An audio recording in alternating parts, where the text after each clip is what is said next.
নমস্কার বন্ধুরা, স্বাতী দে ইউটিউব চ্যানেলে সকলকে স্বাগত। আমার অনুমতি ছাড়া কেউ আমাকে আঘাত করতে পারে না।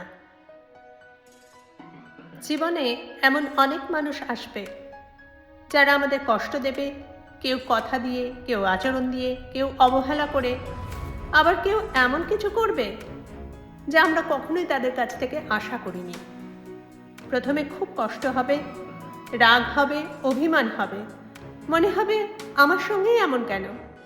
কিন্তু একটা সময়ের পর বুঝতে হয় অন্য মানুষ কী করবে সেটা সব সময় আমার নিয়ন্ত্রণে নেই, কিন্তু তারা আমার মনে কতটা জায়গা নেবে সেটা আমার সিদ্ধান্ত।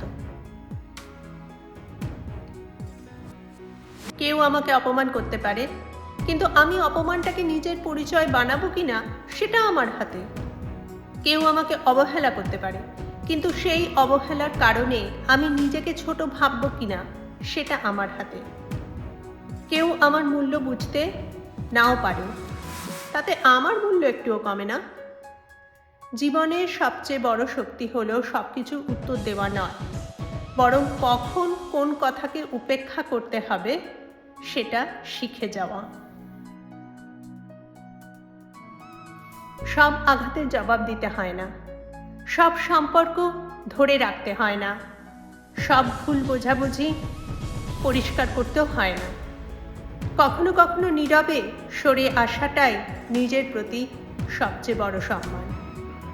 আমি এখন বুঝি আমার শান্তির দায়িত্ব অন্য কারো হাতে তুলে দেওয়ার কোনো কারণ নেই। কেউ যদি আমাকে কষ্ট দেয়, আমি কষ্টটা অনুভব করব, কারণ আমি মানুষ, আমার অনুভূতি আছে। কিন্তু সেই কষ্টকে আমি আমার জীবনের নিয়ন্ত্রণ নিতে দেব না। আমি ক্ষমা করতে পারি, কিন্তু ভুলে গিয়ে আবার একই জায়গায় দাঁড়াবো না। আমি ভালোবাসতে পারি, কিন্তু নিজের আত্মসম্মান বিসর্জন দিয়ে না। আমি সম্পর্ককে মূল্য দিতে পারি, কিন্তু নিজের শান্তির বিনিময় নয়।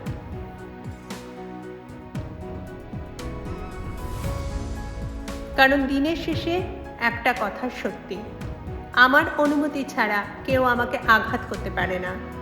তুমি আমাকে কষ্ট দেওয়ার চেষ্টা করতে পারো, তুমি আমার সম্পর্কে ভুল ধারণা রাখতে পারো, তুমি আমাকে ভুল বুঝতে পারো, কিন্তু আমি সিদ্ধান্ত নেব তোমার কথাগুলো আমার আত্মবিশ্বাস ভাঙবে নাকি আমাকে আরো শক্ত করবে। আর আজ থেকে আমি আমার মনের দরজায় একটা সীমারেখা টেনে দিচ্ছি। যে আমাকে সম্মান করে না তাকে আমার শান্তির ওপর কোনো অধিকারও দেব না। কারণ আমার জীবন, আমার শান্তি, আমার আত্মসম্মান, এসবের চাবি অন্য কারো হাতে নয়, চাবিটা আমার হাতেই।